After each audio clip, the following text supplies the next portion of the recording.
Welcome to MCN and our series of videos where we talk to MCN staff about the 2021 bikes they've been running as long-termers.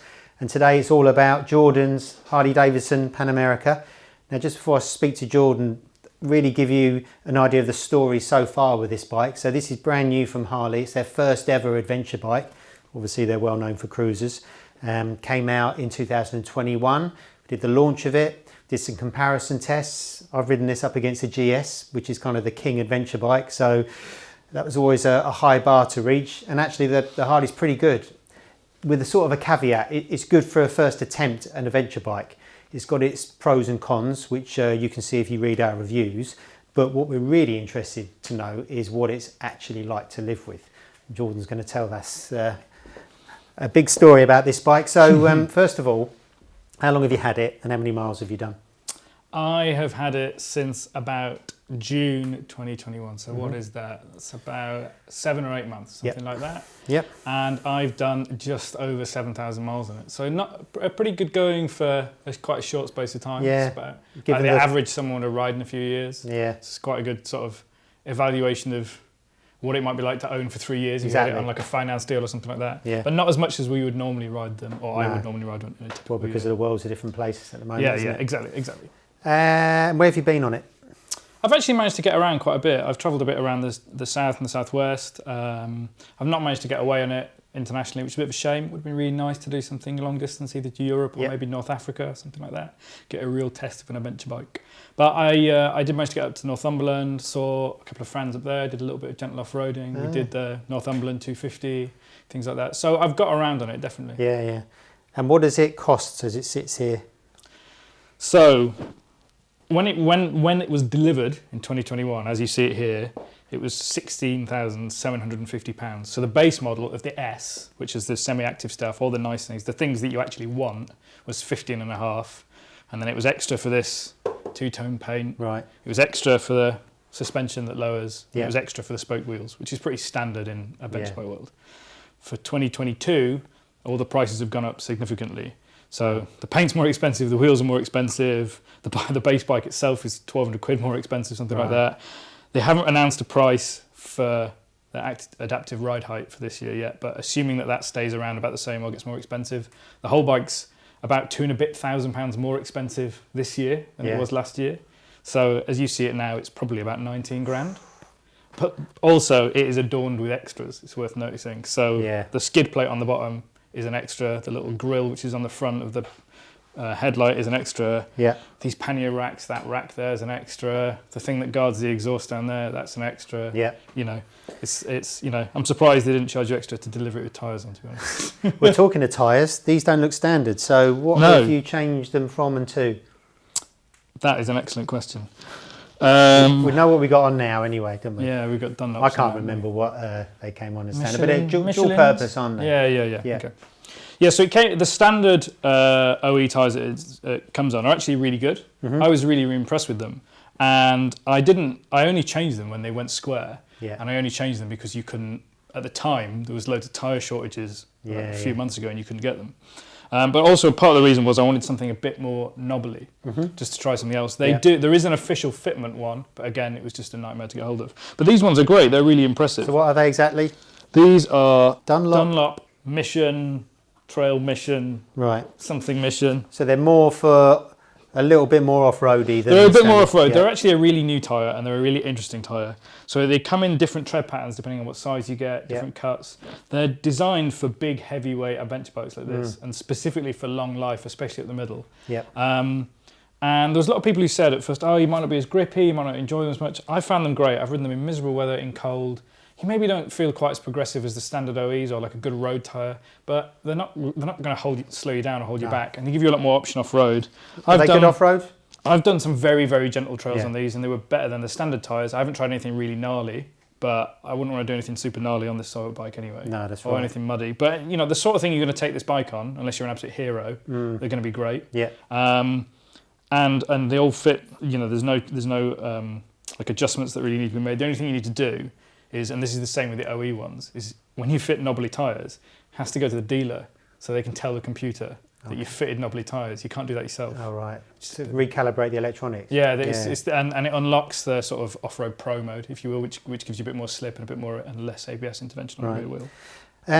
This has got a brand new engine for Harley. So how have you got on with that?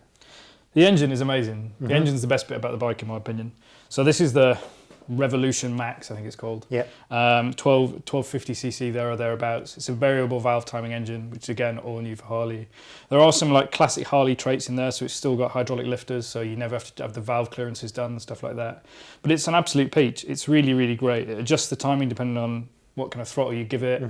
There's loads and loads of power. We had this one dynoed and it was about 145 brake, something like that. It's not too shabby, is it? Actually on the dyno. And about 90 odd foot-pounds, I think, of torque. Yeah.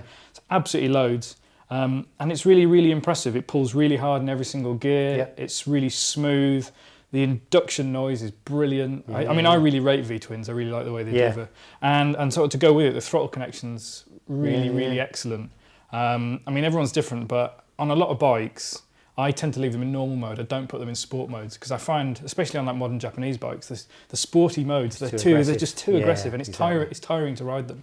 That you can leave it in the sport mode all day long, and it never feels like it's jumping ahead of you. It's really real. Like the electronics, particularly the throttle and the throttle connection with the engine, absolute work of art. Yeah. The only sort of thing I would say isn't brilliant about the engine is the gear change is a bit clunky, and for this kind of a bike, it's missing a quick shifter and a blipper. All the other rivals have it, and it kind of should have it, really. Exactly. I'm told that there's one coming, but you know, in later models maybe. For now, there isn't one. How about the other electronics on the bike?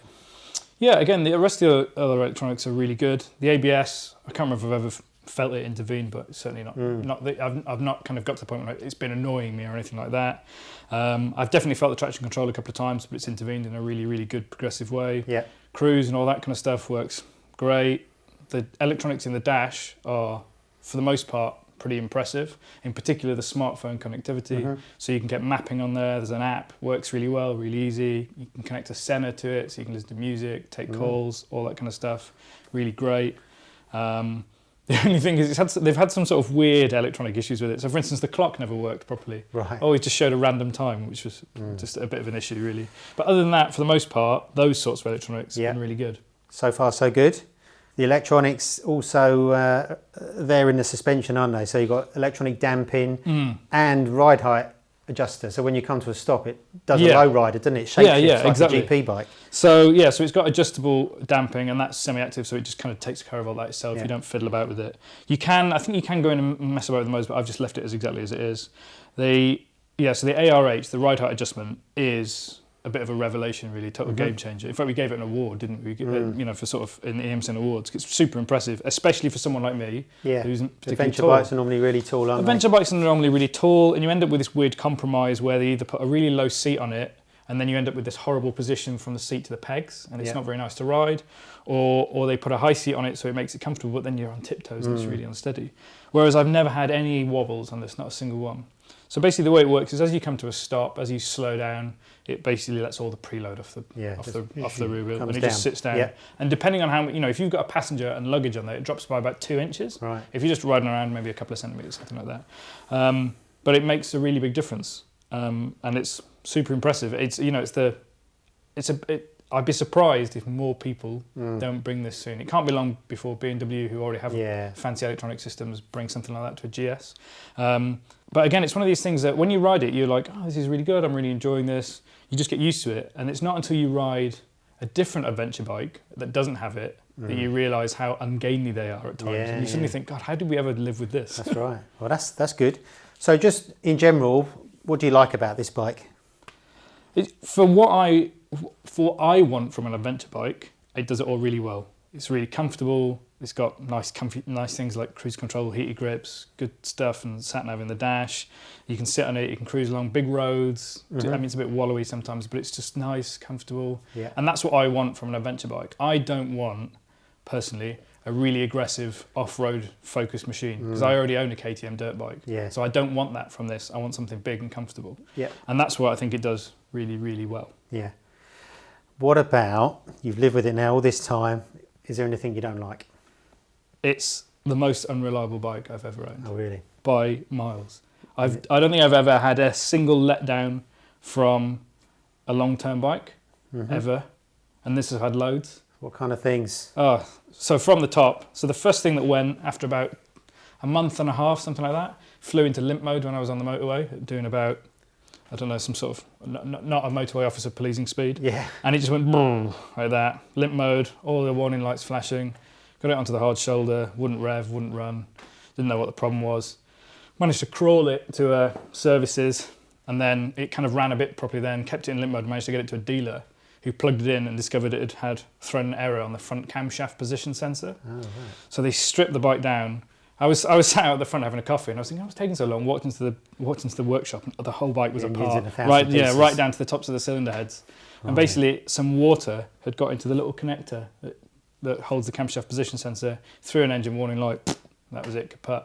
Next thing that went after that was the exhaust cracked. So this is the second exhaust. Yep. The heat shield cracked off. What happened after that? After that, I think that's probably when the shock failed. Right. So this is the second shock. Second shock. So that was a couple of months after that. I came out one day and there was a bit of a puddle of oil underneath it. The shock, really? And the shock had blown the main seal. Wow. So the preload didn't work anymore. So the damping was still there. But because it has that ARH system and it's got, I assume, a very soft spring to make it work really well, as soon as you sat on it, it was just like sat down like that. Yeah. Didn't run properly. Then I've had lots of times when it's just died for no real reason.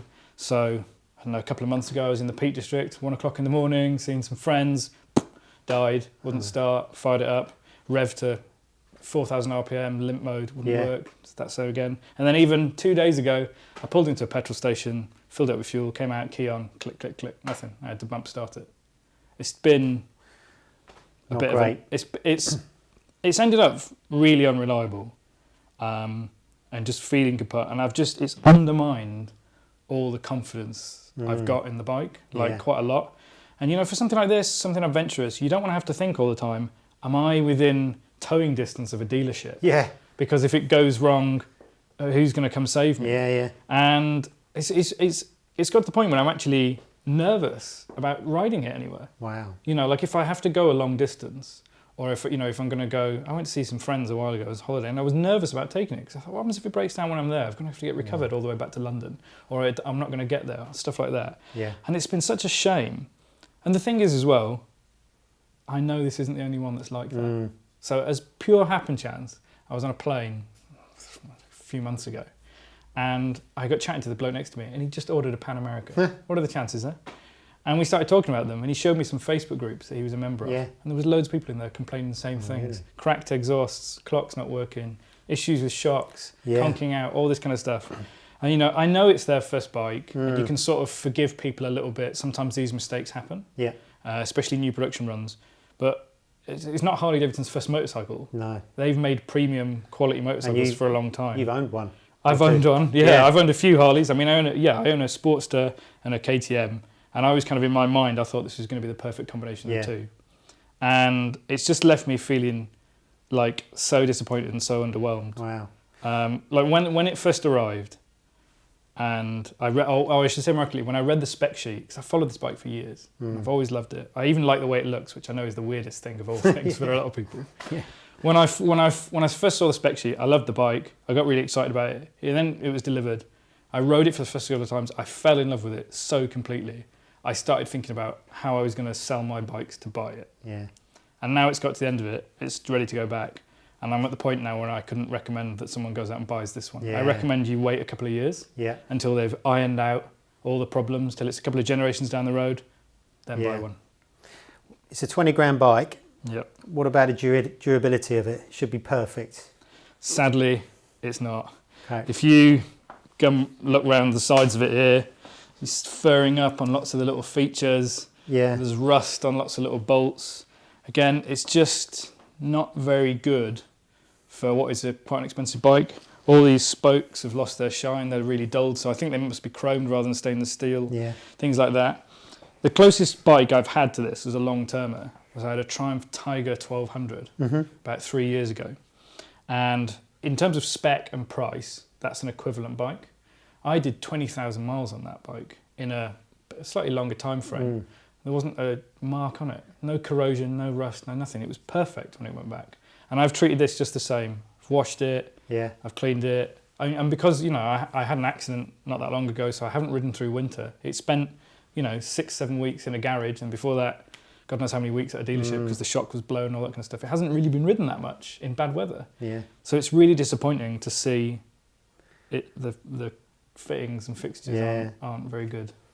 It's interesting, and this is precisely why we run a long-term test fleet, because we can find all this stuff out Exactly. that we never see when we ride these bikes at launches. Yeah, yeah. So this is the point of the video where I normally ask people if they would buy one of these bikes. So I think I know the answer. No, yeah, it's such a shame. Like I said, I loved it, and I want to love it. And like after I came back to riding after my accident, I jumped on this and I rode it, and I just cracked the engine, and I heard that induction roar, and it ripped off up the road, and I felt so good about it, and I felt good about riding again. And like all the constituent parts of a really good motorcycle are there. And you know, if you head to head with a GS, it's right up there. There's some things that are almost at edges of GS if you consider that they've been making that thing for 40 years. Yeah. It comes so close. So it's really disappointing that it's just been let down by what feels like at times not very good build quality. You know. Let's hope they address that in the future. Yeah, I mean, like I say, in a couple of years' time, if they change some bits, improve some stuff, you know, there's loads of silly things, like when you go to adjust the screen, you catch that and put the high beam on. Or the fact that when the screen's in the top position, it rattles. It's just stuff like that is not very good. No. Well, thank you very much for talking us around your bike. No problem. Very interesting. I don't think I'll be getting any Christmas cards from Harley-Davidson next year. So thanks very much, Jordan. No worries. And thank you for watching, and stay tuned for our next long-term video coming up soon.